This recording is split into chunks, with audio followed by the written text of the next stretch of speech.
Okay, so welcome on layer 4. Layer 4, very thin. Why? Well, main reason is, well, not only it's difficult to change layer 4, we have a huge space for implementation of the classical layer 4. There's also a problem that, in general, most of the protocols simply fail if you have really harsh environments. So normal layer 4 protocols using on the firefighter example I showed you in the last chapter, we will run into some of the problems. Still, I show you where the problems are. I give you a brief overview of classical approaches and show you what you still can do, what can help for wireless environments when we talk about layer 4. So first of all, what is the problem? We're now on layer 4, transport layer. So most of the users worldwide use HTTP on top of TCP. Why? Because more or less everything now runs over HTTP. So it's now our narrow waist on the application layer, because not only the web, but remote procedure calls and many other functions, they run over HTTP because it's there and we can penetrate firewalls and whatever reasons. So many web services. And HTTP usually uses TCP. This is not really a must. We could also run HTTP on top of any other reliable transport layer protocol. There was even HTTP over SMS implementation in the early days for mobile phones. Why not? I mean, it's reliable and you can transport the HTTP GET request and the GET responses. Well, 160 characters, okay, but it works, it works. So we only need a reliable transport. So, but as we have TCP and it's reliable, we use TCP. So, as you learned in telematics, TCP is steam-oriented, yes, great. So, it's rather stream-oriented. Steam-oriented, that's also good. So, stream-oriented, it's not a transaction-oriented protocol. Why is this important? Well, HTTP is transaction-oriented, so it does not really fit to TCP, but TCP is there, so let's use it. Transaction-oriented means you get request, response, request, response. And you do not store any context, so that's HTTP, request, response. So, but TCP is stream-oriented, so it knows how to handle congestion. We know it uses all these mechanisms to avoid congestion, like slow start, etc. So what is the problem? The problem in general is that if TCP experiences loss of X or delayed X, it concludes, oh, this is due to congestion. This was right in fixed networks. Yes, because in fixed networks we have almost no packet loss. If we have packet loss, it's due to congestion. What do the routers do? Too many packets? Well, let's drop them. Let's drop the packets. What is the reaction of TCP? Oh, drop packets, no acknowledgement. Oh, congestion, let's slow down. But in wireless networks, it's wrong. Quite often it's wrong. We have packet loss due to transmission errors. Wireless, well, bit error rates 10 to the -2, packet loss. Or due to the change of the network. So if we switch from wireless to wireless LAN to LTE, we might lose some packets. But why slowing down? No, repeat as fast as you can. So it's a stupid idea to slow down. So the result is a real severe performance degradation. It's just a simple example. In GPRS, you might have a delay of some milliseconds up to half a second or even more. So now let's look at the usual TCP. You have your three-way handshake only for the connection setup. A three-way handshake that would need at least 1.5 seconds in this scenario before really the first data bytes reach the server. 1.5 seconds. So for HTTP, you set up the connection every time. For the classical HTTP, not a good idea. And then, if you have, then you set up, then you just exchange some data, and after some time, you have a connection release. So TCP is not really well suited for this kind of this request response, this transaction-oriented paradigm. It's a stream-oriented protocol designed for longer transmissions of data, like file download, like transfer of larger amounts of data. So TCP cannot handle this short-term transmission. Because, as we also learned in telematics, TCP tries to adapt to the capacity of the pipe. But how to adapt if you have only a short transmission? So you never get into this steady state where you really can calculate round-trip times and all these things. But that's important for TCP, to set the windows and set the timers in the right way. So that's one of the problems we have. So TCP doesn't really fit to this wireless setting we have. So, okay, so transport protocols made for fixed end system, fixed wired networks. So if we really want to have a higher performance, we have to attack the way how we handle this congestion control, how we handle retransmission. The problem is TCP is installed everywhere. So we cannot simply replace it. Well, we could, but no one really does it. Well, there were several attempts, but not really successful. So congestion control does not fit because TCP thinks, oh, this is overload. So that's a problem.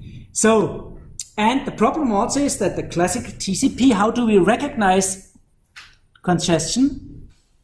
Indirect, via missing acknowledgements. That's what we learned in telematics. The TCP, if you send data, you start your timer, and then you wait for 1.5 times round-trip time, for example, or 2 times round-trip time. And if you have no acknowledgement this time, then you retransmit. That was the classical TCP. Look up in telematics if you forgot this. So, but how do we calculate round-trip time? This was some kind of averaging of the experience over the last whatever packets. But if there's no last whatever packets, so we set a round-trip time according to, well, the time we experienced for the round trip during connection setup, for example. In wireless, this is really a problem. And so if we really take the round trip time we learned during connection setup, well, we start with a long round trip time. But that means you do not really have a nice reactive behavior if you start sending a GET request. It takes a long time before you get the response. Not nice. So we have to tweak this. So, it's not. So, slow start, as we learned, is just to repeat this. As soon as we experience a missing egg, we think, in the classical TCP, this is due to congestion, and we have a certain congestion window, and we try to adapt this congestion window to the current situation of our connection. And if you experience acknowledgement, one of the behaviors of a classical TCP is, oh, there's a congestion, so let's start again with a very small congestion window of 1 maximum segment size. And each time we receive an acknowledgement, we double this congestion window. Look up the telematics slide. So over time, we have this doubling of the congestion window up to a certain threshold, and then this linear behavior until we experience a timeout, and then we go back and start the slow start again. So that was the behavior of the congestion window. So that is one of the problems. The problem especially is if the packet, the missing egg, is due to a packet loss caused by a bit error or caused by changing the base station. This has nothing to do with the congestion. So why slowing down? We also learned that there are some optimizations, and we will see some more of the optimizations. So TCP fast retransmit, fast recovery. Again, look up in telematics. So typically is that you do not really react immediately with slowing down, only after, for example, a certain amount of lost eggs. And you do not have to go back to 1 maximum segment size immediately after lost acknowledgement, but you can start with a larger congestion window. So there are some problems, there are some initial solutions. I will now just show the solutions that were created especially for the wireless setting. So this is explained in more detail in telematics, fast retransmit, fast recovery. So the problem is definitely this assumption of congestion. That's our main problem. The problem here is we have mobility. And as we learned in mobile IP, moving from one access point to another might cause packet loss or might cause a longer delay due to this forwarding of the packet. Maybe you remember last lecture I explained to you that in mobile IP, the old access point can forward the packets to the new access point. So, but this creates an increase in the round trip time. And if you then slow down, this is not really necessary. So an unchanged TCP, that's a result of the whole story, the performance can really degrade severely. And that's one of the problems, because you use TCP for surfing the web. But surfing the web is one of the main applications you have, or any other application that uses HTTP. So changing TCP would be a good idea, but it's very difficult. Because that means change also the TCP on all servers you're communicating with. That's a problem. Because there are millions of servers you can access, and they would then need special transport layers for the mobile devices. That's difficult in this kind of open internet environment. So within companies, within a Google, they can replace layer 4. But for the internet, it's difficult. And the fairness of TCP, that's another issue, really, basically keeps the internet together, because, as I explained also in telematics, this fairness tries to give all participants a kind of a fair share of the of certain resource. If we now introduce a new protocol which is not TCP friendly, as I called it in telematics, then we could create internet that really doesn't work any longer. So we have to be very careful by introducing new optimized mechanisms that violate this fairness characteristics of TCP. Okay, so one example is if you have of this fairness, if you have a router and a bottleneck link with a capacity of 1, and you have several incoming links and they all have a capacity of 1, and several outgoing links, then TCP in the long run, well, gives all these, if you have these 3 streams entering this bottleneck link, all these streams get 1/3 of the link. That's what we consider fair. But that happens only in the long run, because byte stream oriented TCP for long-term connections, well, TCP gives you this fair share, not for this request response. But changing now the protocol is difficult. So what can we do? Yeah?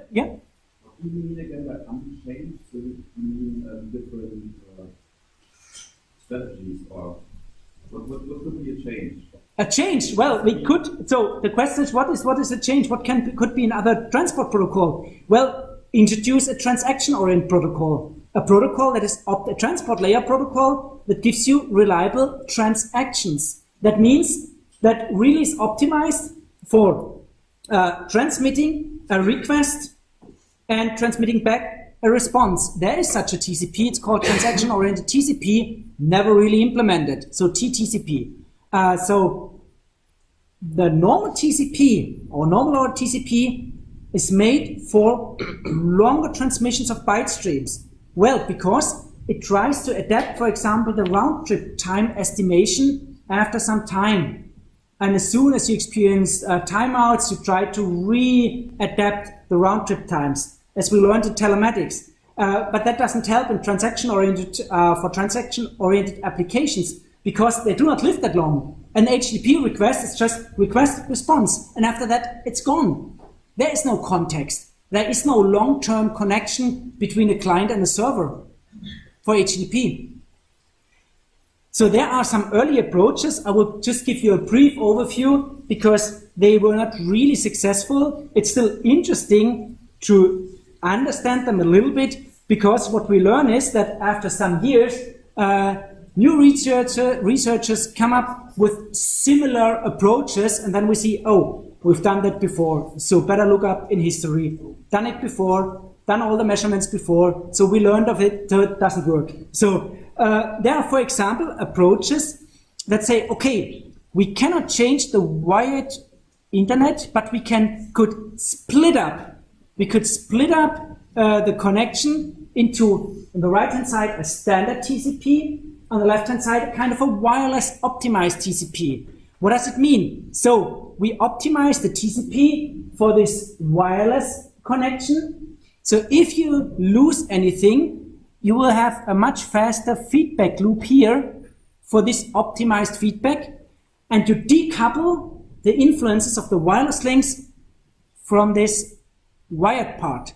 So you have your feedback, your retransmission in the wired part, and your retransmission in the wireless part. So that's one of the ideas.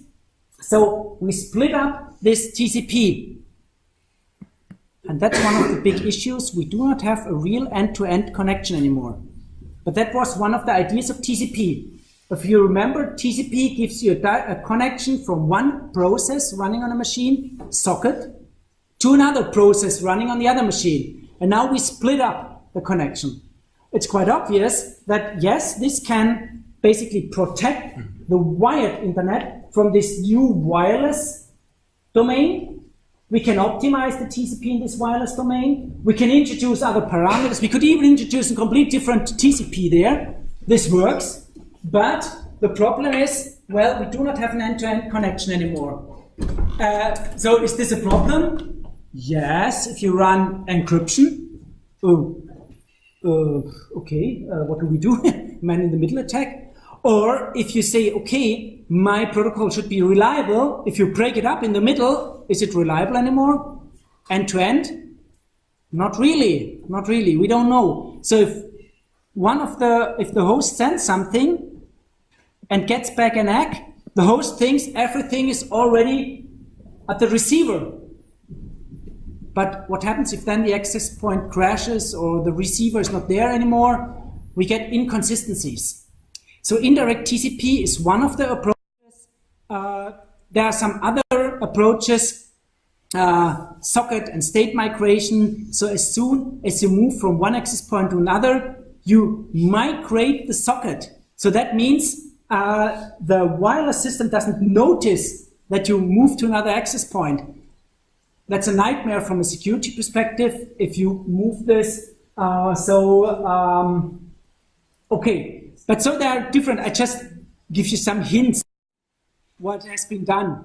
So separating the wireless from the wired part has some advantages. So no one sees that there's a wireless part.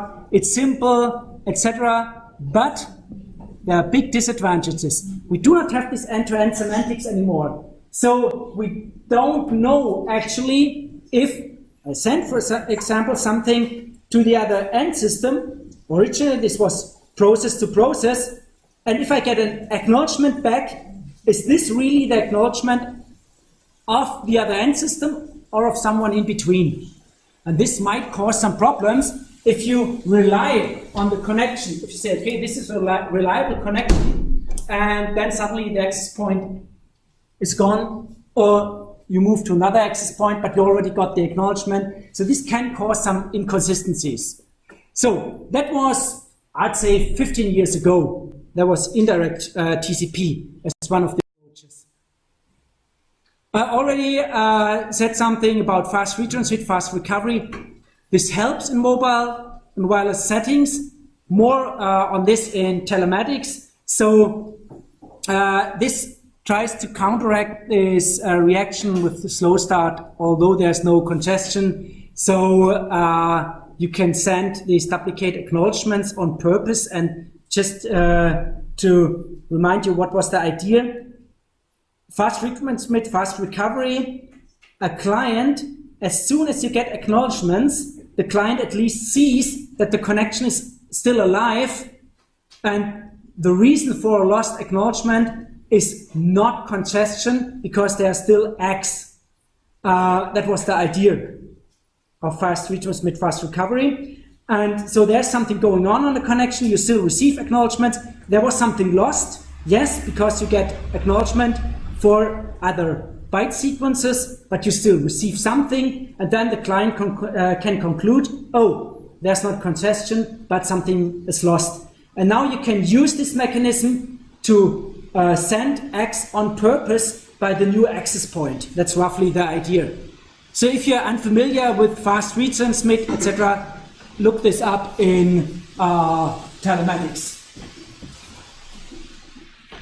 Okay, so that's just an add-on, and fast retransmit, fast recovery is not a mechanism especially made for wireless settings. It can help there. And this is implemented in all the TCPs we have right now. So it can help, but it's not really made for wireless. There are some other special things like freezing a connection. That's something special. For example, think of a car approaching a tunnel, and you know by using a map that there will be a tunnel, and you know the connection breaks in the tunnel. So what you could do in the very last second before you enter the tunnel, you can send the host via TCP window size of 0, which tells the other side, do not send anything anymore. If you remember, in TCP, you can indicate the other side, in each TCP packet, your receiver window size. By setting the window size to 0, you indicate the other side, stop sending anything. This freezes the connection. So you could do this before the connection breaks. You freeze the connection, you drive through the tunnel, and then you unfreeze, you melt the connection after the tunnel again. And this means on layer 4 you will not notice that there's no connection in between. That's one possible solution. So transmission freezing. So, and you can do this with the help of a map, or as written here, with the help of the MAC layer. So as soon as the MAC layer notices the signal quality drops, then please, as the last packet, send out receiver window equals 0, freeze the connection, and as soon as you have a nice layer 2 again, you can melt the connection again. That's one of the ideas, but you have to change TCP a little bit on the host, so you need some more interaction with layer 2. Depends on the MAC layer, depends on some map data or whatever. Just to show you some of the ideas researchers had. Okay, yeah? Can you give an example how or when this would help? Well, the question is, when does it help? If you enter a tunnel, so there's no connection inside the tunnel. If there's no connection, what does TCP do? Oh, lost X. Oh, congestion. Oh, slow down the whole connection, which is a stupid idea. So right before you enter the tunnel with your car, the last packet you send is your receiver window, set it to 0, which indicates the other side, do not send any packets anymore. And then you go through a tunnel, and then you send back the receiver window to whatever it was. Then the layer 4 will not notice that there was no connection at all in between, because you just, well, put the TCP connection in this kind of frozen state. But that would require some prediction, or? Yes, some prediction, or as written here, the MAC layer notices signal quality goes down. Okay. So, because the MAC layer notices this way earlier compared to layer 4. Okay. MAC layer permanently measures the signal quality, for example. Oh, that's something. Then just something to make the picture complete, selective retransmission, something I handled in telematics. The old TCP required this kind of a go back, and as soon as you lose something, if there's a gap in the byte stream, you have to go back and retransmit everything from the first gap on. There are some more optimized versions. Selective retransmission is the keyword. Telematic, also some historical solutions, transaction-oriented TCP. That's what I mentioned. So some researchers had some clever ideas, but never implemented. So change in TCP. So there were some, and even some more, some more approaches how to make TCP more adapted to this mobile and wireless scenario. Yeah, but history showed that changes in TCP are very difficult to implement because there's a huge installed base. So really change the complete protocol. And at the same time staying fair. So we should still have a kind of a fair TCP. This is very, very complicated. And indirection, there's also snooping, mobile TCP, I didn't even mention. Breaking up the connection end-to-end is difficult, especially if you have certain security settings. That's not really a good idea. So, fast retransmit is included anyway. Timeout freezing could work, but needs some more interaction with layer 2, selective retransmission. So those mechanisms are implemented anyway in the normal TCP, also for fixed networks. So now, but we can use TCP in our smartphones. So what can we do? Well, to say in the very beginning, there is no perfect solution with TCP. That's the frustrating part, but there's some solutions. So, some improvements. So, initial work I explained. So what do we do right now? There is a kind of what we call best current practice. Best current practice, and that's what we can do. Best current practice number 71, that's also a standard, 3481. It's called TCP over 2.5 3G wireless networks. That was 2003, so 13 years ago. There was a feeling that, okay, TCP really slows down the nice link data rates we get from the new technologies. So we have the nice UMTS with higher data rates, but then we use the old TCP. So what does the customer get out of the UMTS network? Not really much, as long as we use the old TCP. So the best current practice tells you how to fine-tune TCP, to stay with the protocol, but to fine-tune some things. So we have to learn how to live with sometimes very low data rates, uplink, downlink. We have to learn with asymmetric data links. That's something TCP never experienced in fixed networks with our fiber optics or cables via asymmetric links. In wireless systems, we learned, oh yes, we have pretty asymmetric links, extreme in DVB, but also in the normal LTE or UMTS networks with asymmetric links, sometimes factor 3, 6, factor 10. We also have, well, packet loss, we have jitter, high latencies. So what is one of the suggestions? Stay with TCP, but use large initial windows. So that's kind of a tweaking and tuning of TCP using large initial windows. So yes, we still use this stream-oriented protocol, but we use huge windows where the whole GET request fits into.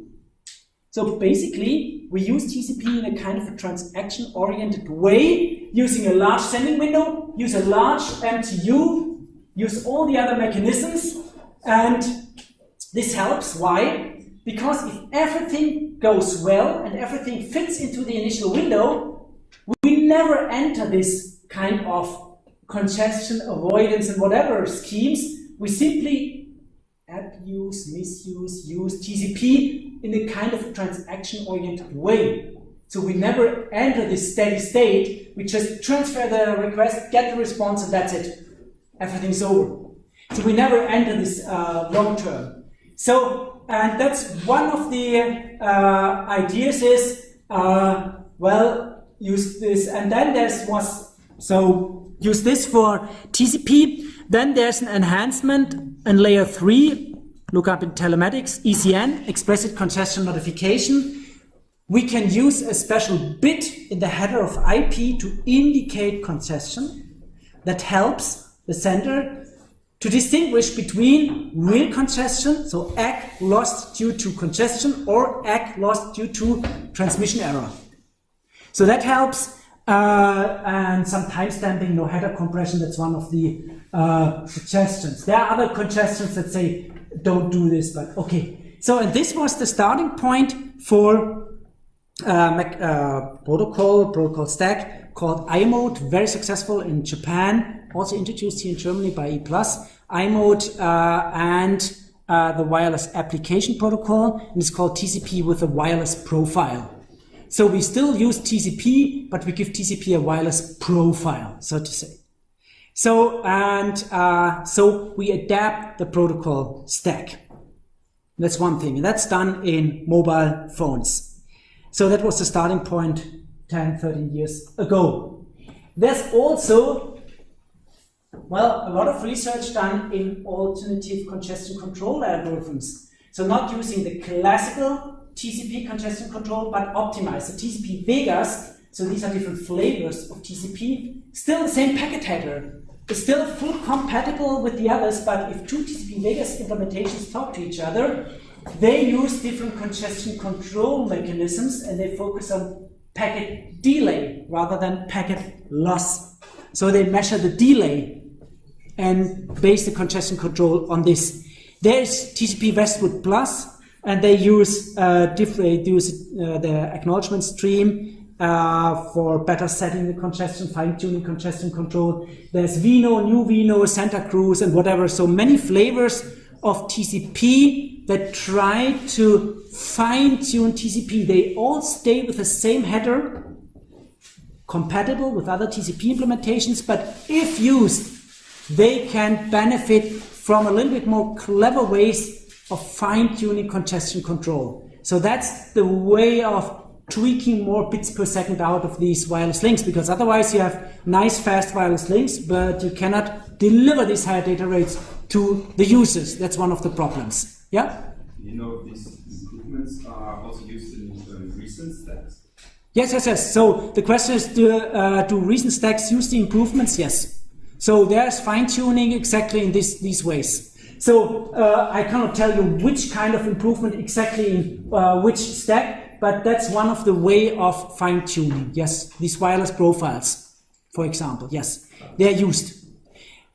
One of the main problem we have right now is if you look at this formula, what is the data rate you will get to the maximum TCP bandwidth, as it's called, bandwidth, wrong term in a technical sense, but the maximum TCP bandwidth we get out of a connection, the TCP bandwidth. And if you look the right-hand side of this inequation, you see what determines the maximum data rate in TCP. It's 0. Whatever, so it's a constant factor times maximum segment size. So large segment sizes, it's a good idea, but there's an upper limit.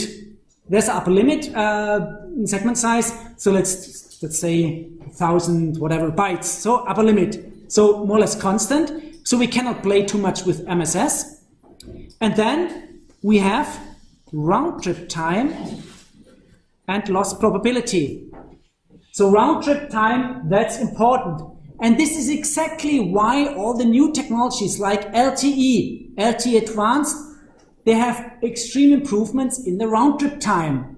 Data rate, yes, it's also nice, but round trip time, while UMTS and GSM still is with dozens of milliseconds, LTE goes down to 6, 7, 8 milliseconds, and LTE Advanced, 5th generation, wants to go down to 1 millisecond. So that's a big difference.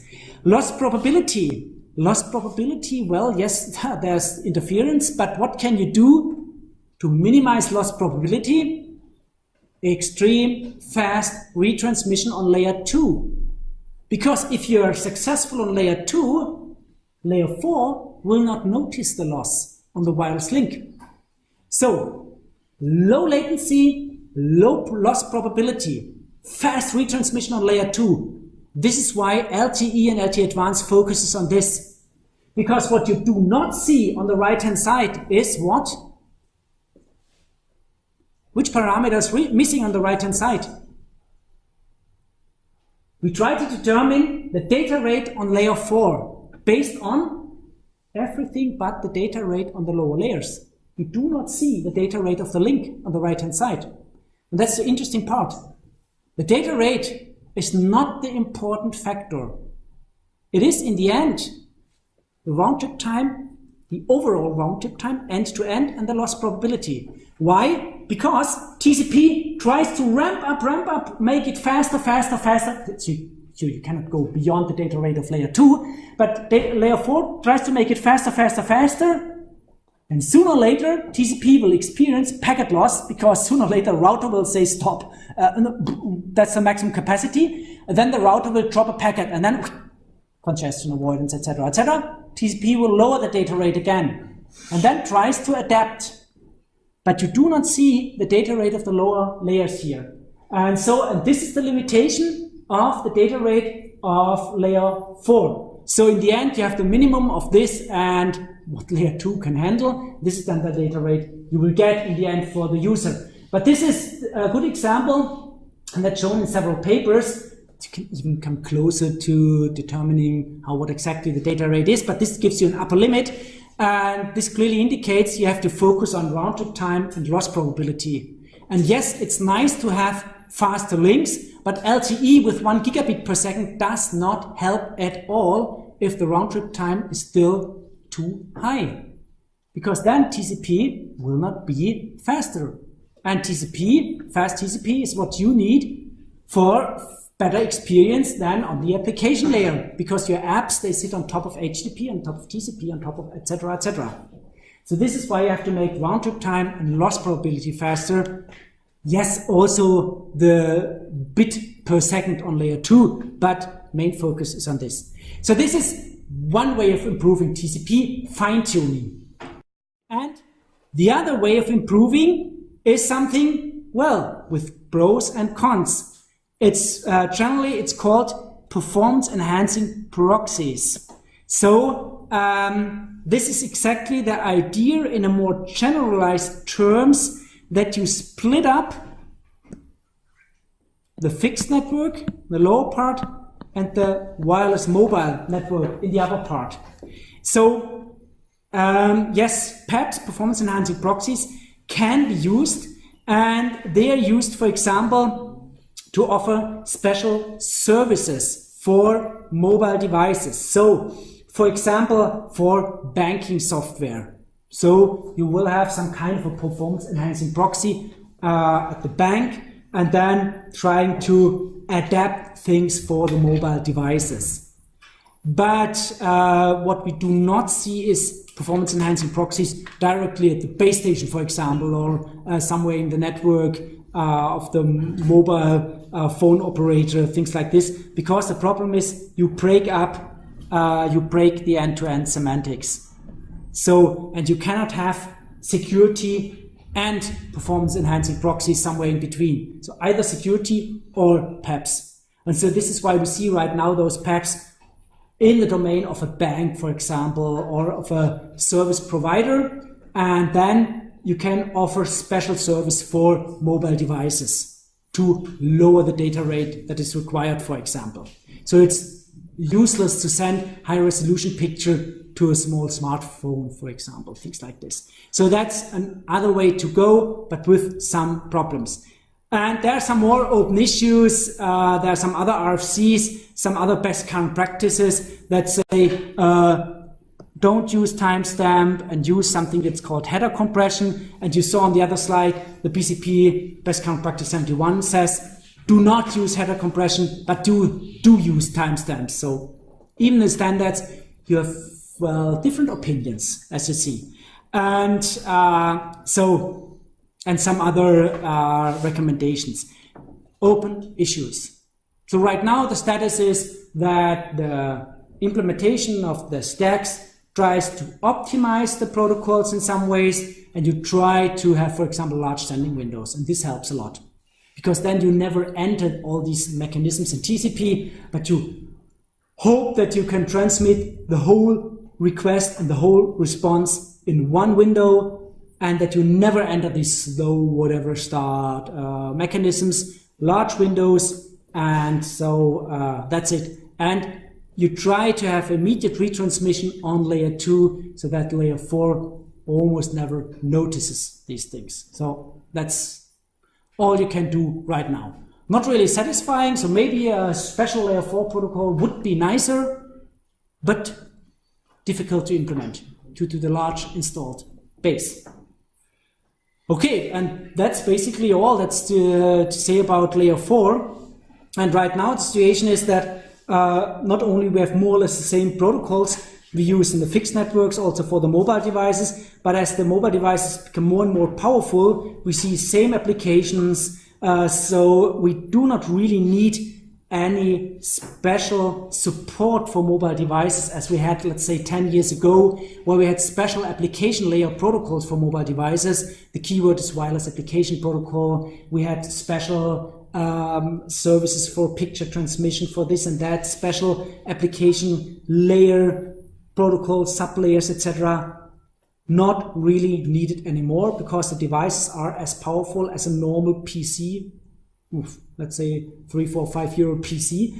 So our smartphones are powerful enough, have enough storage, but still the link is a problem and the display size. So what is done there when it comes to applications? One keyword is responsive design, for example, for web pages. So today you do not design web pages with a certain resolution in mind, but you use responsive design so that the server can rearrange the web page depending on the characteristics of the device. That's what you see, the home pages we have at the university, depending on the device. You see either a header with certain topics or a pull-down menu, depending on the device. So that's what we do today. But if you compare the data rates, we have DSL or LTE, no big difference. Delay, that's different. So, okay, that's all about layer 4. So, we still have time for what is there in the future. And then we have time for questions.